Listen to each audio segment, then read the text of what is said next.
Sanjay G black కుర్చీలు ఒక 4 3 అంతే.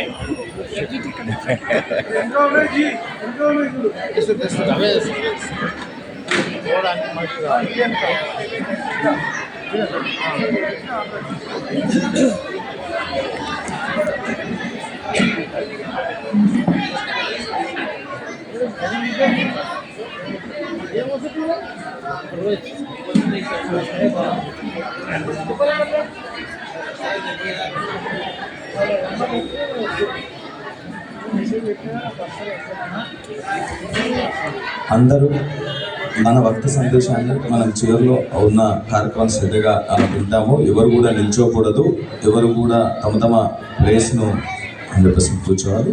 తర్వాత మనకు భారత మాత పూజకు సంబంధించినటువంటి అందరితో సామూహిక హారతి ఉంటుంది. మాతలు కూడా గమనించాలి. అందరం శ్రద్ధగా ఈ కార్యక్రమాన్ని పూర్తి చేస్తాము. ముఖ్య అతిథి గారు భోగిరాల రమేష్ గారు వారు వేదిక వద్దకు రావాలి. వారు ప్రముఖ హైకోర్టు న్యాయవాది, వారు శ్రీనివాసపురంలో ఉంటారు. వారు గ్రామ పరిషత్ సంబంధించినటువంటి ఈ ప్రాంత అధ్యక్షుడిగా బాధ్యత ఉంది. తర్వాత దర్భ శ్రీనివాస్ గారు, వారు ప్రవచనకర్త, ఈ రామంతపూర్ నగర సంపర్క ప్రముఖగా వారి బాధ్యత ఉంది.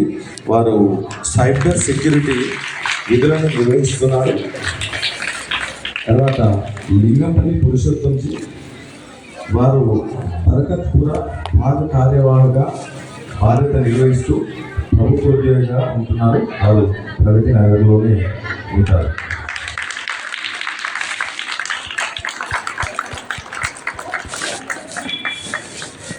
ఇంకా మన వేదిక వద్ద జగదీష్ కుమార్ జీ ఉన్నారు. వారు బరకత్పుర భాగ సేవా ప్రముఖంగా ఉన్నారు. వారు మధ్యలో ఉన్నారు. సుబ్బరామయ్య గారు కూడా ఉన్నారు. విశ్వ హిందూ పరిషత్ సర్క్యులేషన్ ప్రముఖంగా కూడా వారు ఉన్నారు. వైష్ణవి సత్యనారాయణ శాస్త్రం నుంచి వైద్యులు.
వారితో మాట్లాడించి మీరే మార్గదర్శనం చేయండి. వారితో మాట్లాడించి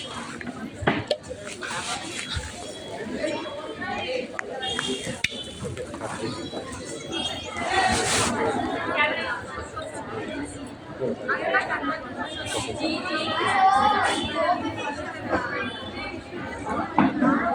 5 minutes నావియాల శ్రీనివాస్జీ ఒక సభను ఉద్దేశించి ఒక 5 నిమిషాలు మాట్లాడతారు.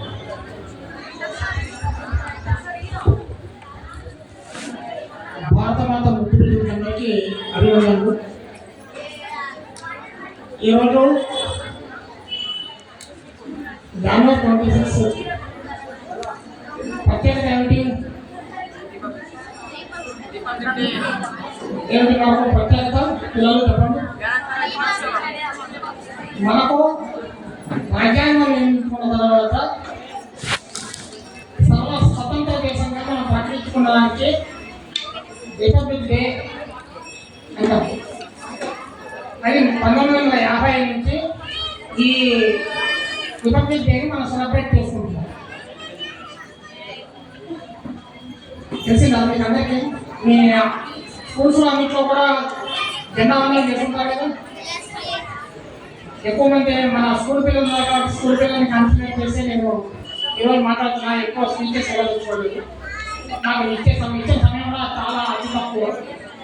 మన ఇంటిని అమ్మ నాన్న మన పిల్లలు మన అన్నదమ్ములు వీళ్ళు కదా ఉండేది. ఈ ఇంటిని ఎవరైనా ఆక్యుపై చేసుకుని మన మీద దౌర్జన్యం చేస్తే ఎలా ఉంటుంది? బాగుంటుందా? బాగుంటుంది కదా. మన ఇంట్లో మన అమ్మ నాన్నతోటి మన తల్లిదండ్రులు మన అన్నదమ్ములతోటి మనం ఉంటే మన పెద్ద మన నాయన మన తాతతో అంటే ఉంటే మనకు ఆనందంగా ఉంటుంది. కానీ మన ఇంటి లాంటిది 10 ఇంట్లో కలిస్తే మన బంధువులందరూ కలిస్తే మన గ్రామం కలిస్తే మన దేశం ఇట్లా ఈ దేశాన్ని ముస్లిమ్స్ రాజ్యాలు కొంతమంది వేరే దేశాల నుంచి వచ్చి ఆక్యుపై చేసుకుని ముస్లిం రాజ్యంగా మాత్రమే ప్రయత్నం చేశారు. ఆ తర్వాత ఆంగ్లేయులు వచ్చారు, పోర్చుగీస్ వారు వచ్చారు, ఫ్రెంచ్ వారు వచ్చారు. ఇట్లా వచ్చి వీళ్ళందరి మనల్ని భారతదేశంలో ఉన్న రత్నగర్భని దోచుకుంటూ దేశాన్ని దోచుకుని మనందరినీ బాధ్యతగా కొట్టడానికి ప్రయత్నం చేస్తే దాని నుంచి విముక్తి పొందడానికి మన స్వాతంత్రం యుద్ధం చేయడం జరిగింది. రకరకాల క్షత్రియులు రాజులు వాళ్ళు వీరమరణం పొందుతూ వాళ్ళు యుద్ధాలు చేశారు. 1850లో ఏం జరిగింది? 1850లో ఏం జరిగింది? తెలుగులో చెప్పండి. సిపాయి తిరుగుబాటు. ఈ దేశాన్ని పాలించడానికి మన వాళ్ళందరినీ సోల్జర్స్ గా తీసుకుని పాలన చేస్తూ ఉంటే బ్రిటిష్ వారు ఆ సోల్జర్సే తిరుగుబాటు చేసినది సిపాయి తిరుగుబాటు.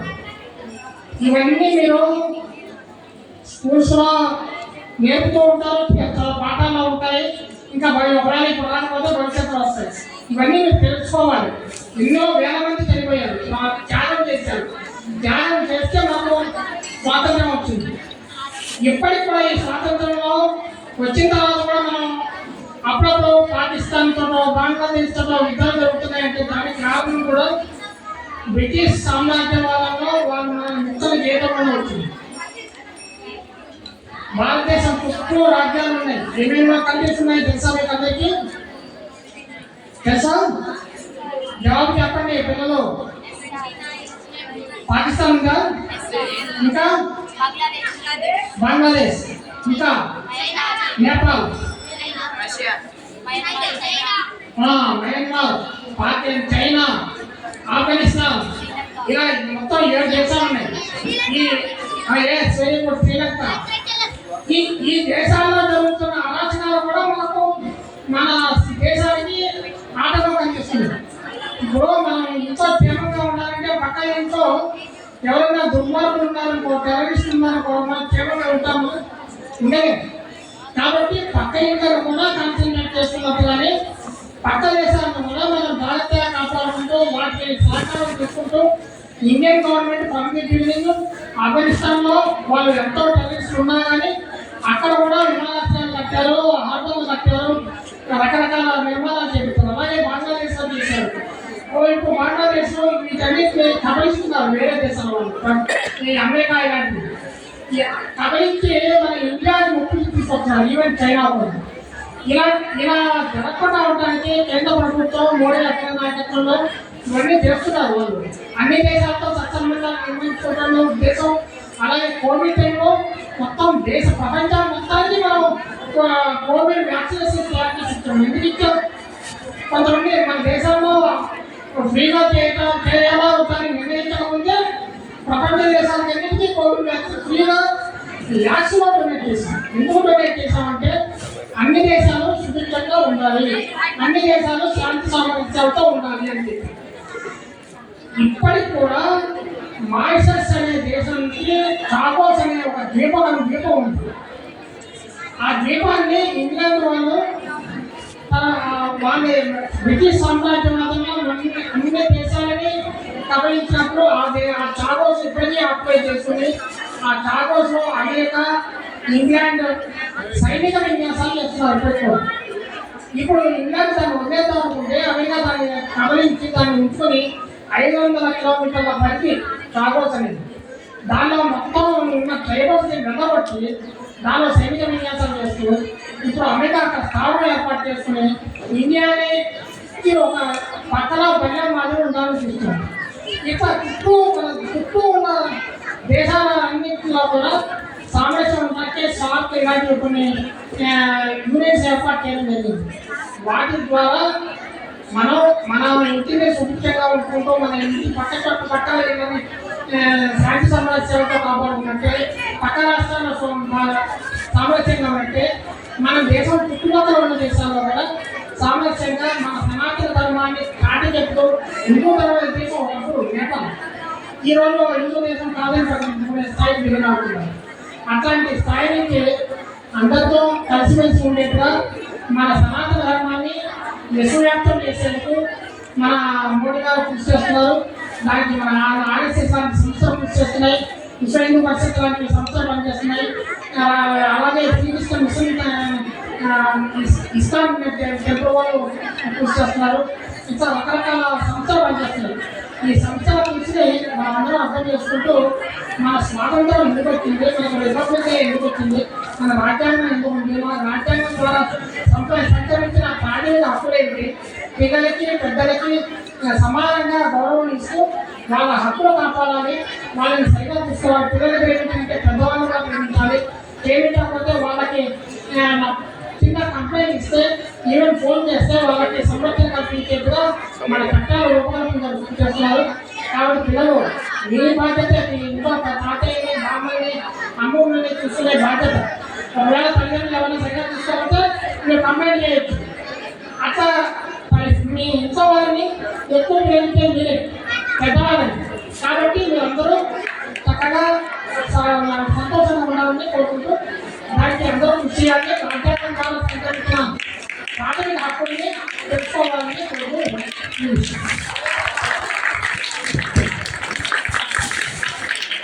మీకు ఎన్టీఆర్ తెలుసా? కాదు, ఇప్పుడున్న జూనియర్ ఎన్టీఆర్ కాదు, పెద్ద ఎన్టీఆర్. చూశారా ఎవరైనా? ఆయనకు సంబంధించిన ఒక సినిమా ఉంది. ఆ సినిమాలో ఒక పాట ఉంటుంది. ఈ తల్లి మోసేది నవమాసాలేరా, ఆ తల్లి మోసేది కడవరకురా, కట్టే కాలే వరకురా. దాని అర్థమై ఉంటుంది కదా. కాబట్టి మన జన్మనిచ్చినటువంటి తల్లి మన 9 మాసాలు మోస్తుంది. కానీ ఈ భారత మాత ఎవరైతే ఉన్నారో మనము బ్రతికున్నంత కాలం మోస్తుంది, చనిపోయిన తర్వాత కూడా తనలో కూర్చుకుంటుంది. అంత గొప్పదైనటువంటి భారత మాత గురించి ధర్మ శ్రీనివాస్ గారు మన ముందు ఉంచే ప్రయత్నం చేస్తారు. మీరందరూ శ్రద్ధగా వింటారా? చాలా శ్రద్ధగా కూర్చోవాలి. సరే,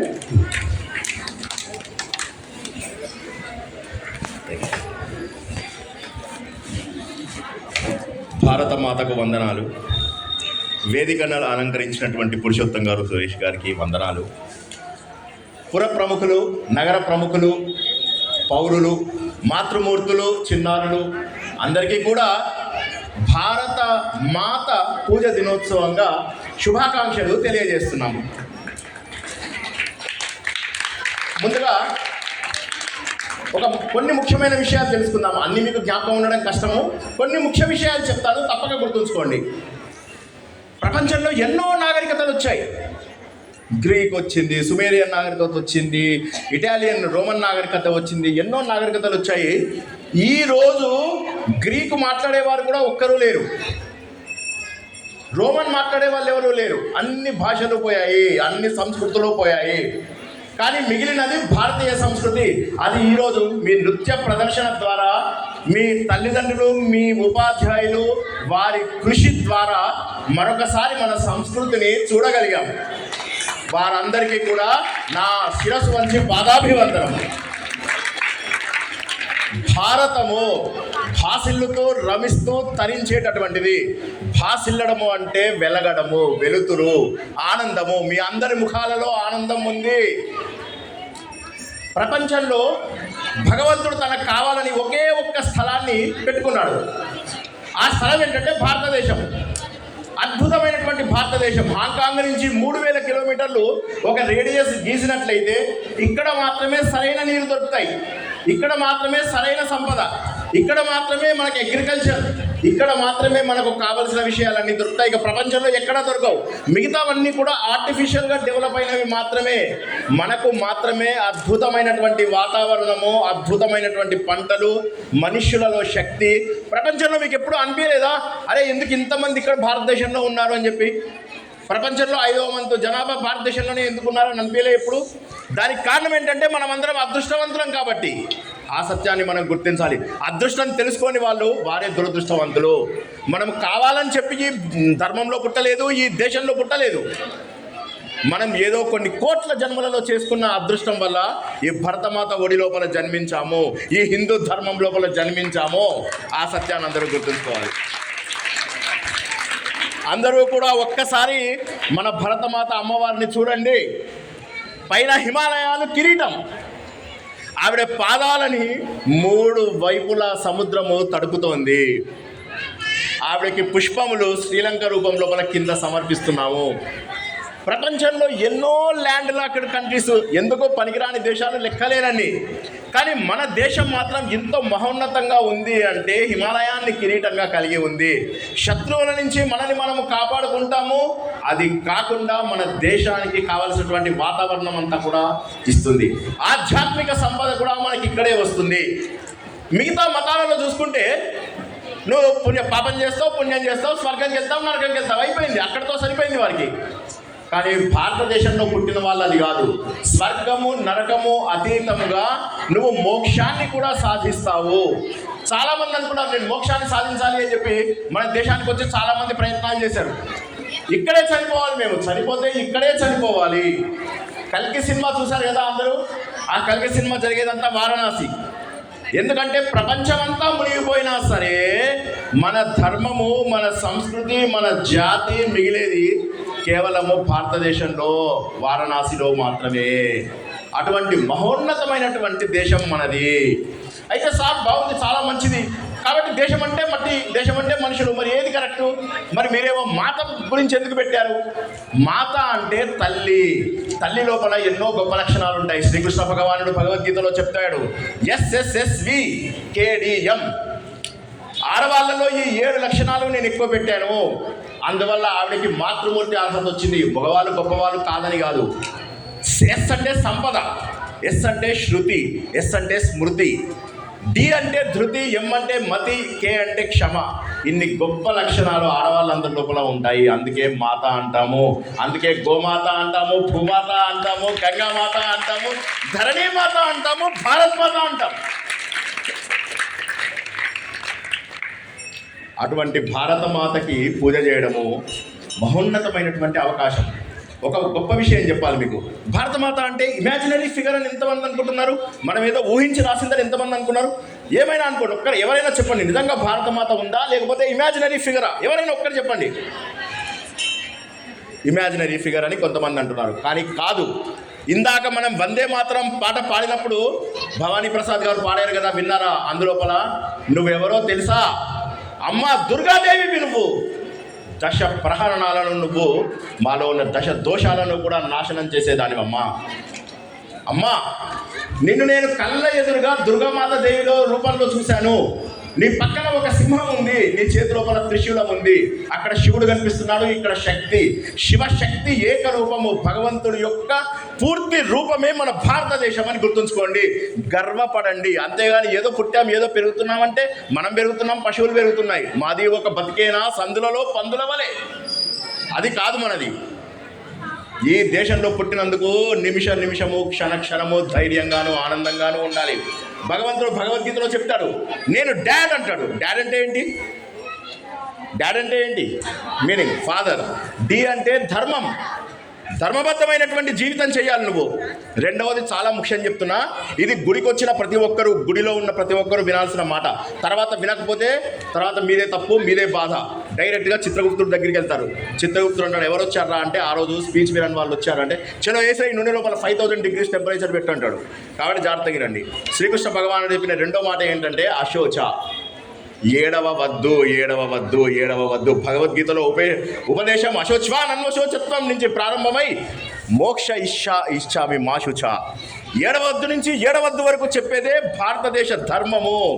ఏడ్చిన ప్రతి ఒక్కరూ భగవంతుడికి దూరం అవుతారు. పిల్లలు ఇక్కడ ఉన్నారు, మీకు మళ్ళీ చెప్తున్నా, ఎన్ని కష్టాలు వచ్చినా ఎన్ని నష్టాలు వచ్చినా జీవితంలో సమస్యలు మామూలే.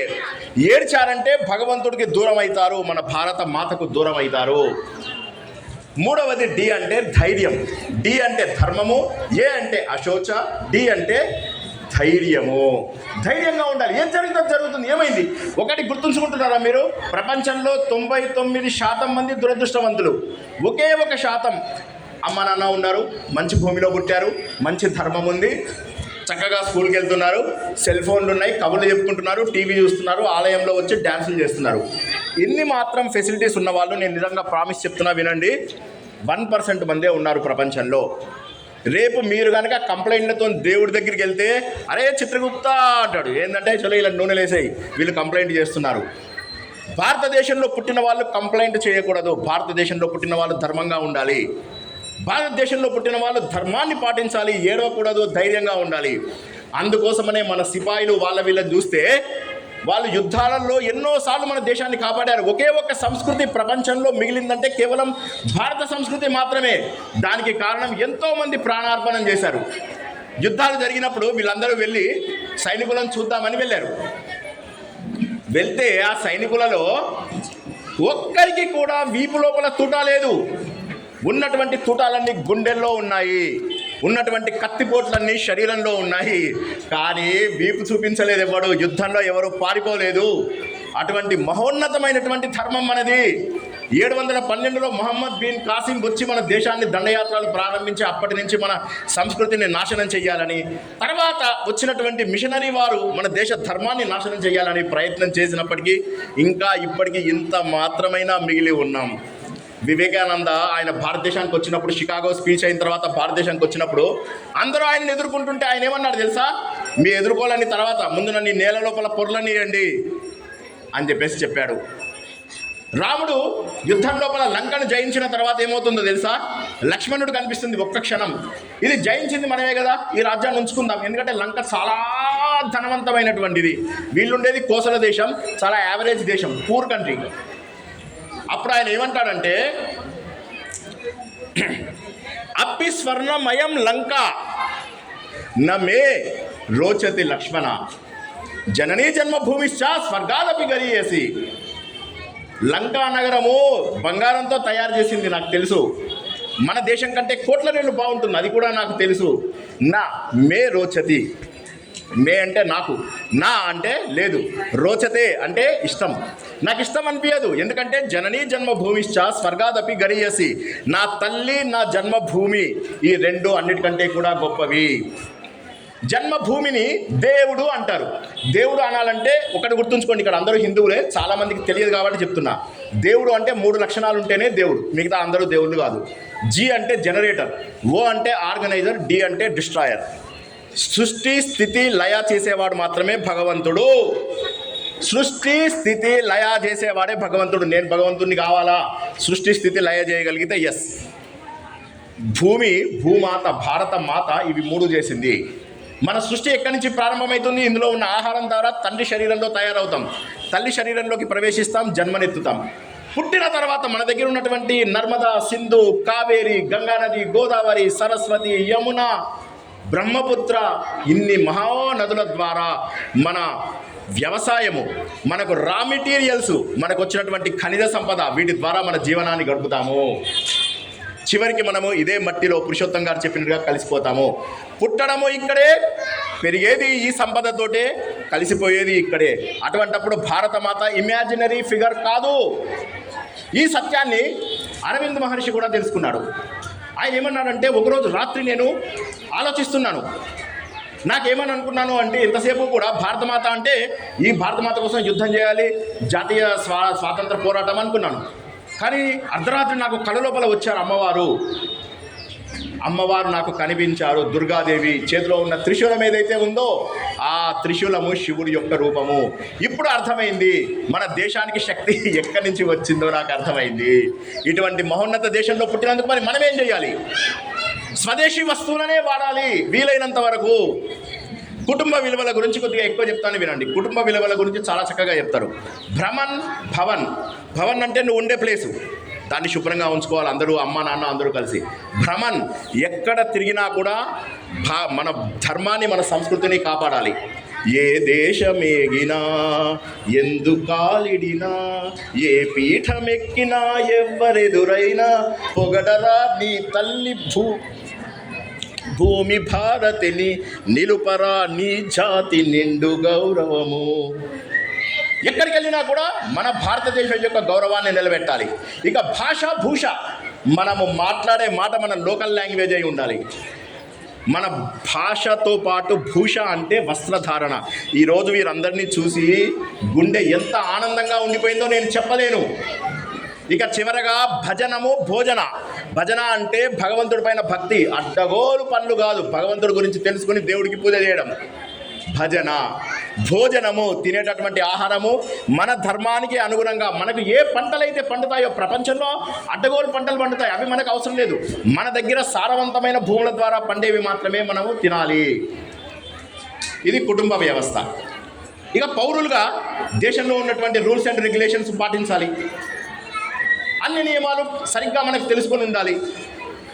ఇక సమరస్యత, ఈ సామరస్యతని సమరసత అని కూడా అంటారు. కుల మత ద్వేషాలు ఉండకూడదు. మనకు భగవంతుడు శ్రీకృష్ణుడు చెప్తాడు, చాతుర్వర్ణం మయా సృష్టి గుణ కర్మ విభాగషు. 4 వర్ణాలు కేవలం వాళ్ళు చేసే పనుల ద్వారా పెట్టాను, అంతేగాని కులాలు లేవు. ఇంటిలోనే నీ కులము, బయటికి వస్తే కులాల మాట నీకు ఉండకూడదు అని చెప్పారు. కాబట్టి సామరస్యత. చివరగా పర్యావరణము, ప్లాస్టిక్ పేడ్, నీటిని కాపాడుకోవాలి, ప్లాస్టిక్ యూసేజ్ని తగ్గించాలి, చెట్లను పెంచాలి. మన బాధ్యతలు తెలుసుకున్నాం, మన దేశం యొక్క గొప్పతనాన్ని తెలుసుకున్నాం, మనం దేశంలో పుట్టినందుకు మనం ఎంత అదృష్టవంతులమో తెలుసుకున్నాం. మరి కావాల్సింది ఏంటో తెలుసా? श्रद्धा विश्वासाలు. श्रद्धामय विश्वास बढ़ाकर सामाजिक सद्भाव जगाए, अपनी प्रेम परिश्रम के बल भारत में नव सूर्य उगाए, जाग रहा है जनगण मन, निश्चित होगा परिवर्तन, जाग रहा है जनगण मन, నిశ్చిత హోగా పరివర్తన్. శ్రద్ధగా విన్న మీ అందరికీ కృతజ్ఞతలు. భగవంతుడు తన కృపా కటాక్షాన్ని మీ అందరిపైన ఉంచాలి. ఈ రోజుతో మన జీవితంలో మార్పు రావాలి. భారత్ మాతాకి, భారత్ మాతాకి, భారత్ మాతాకి. ధన్యవాదాలు.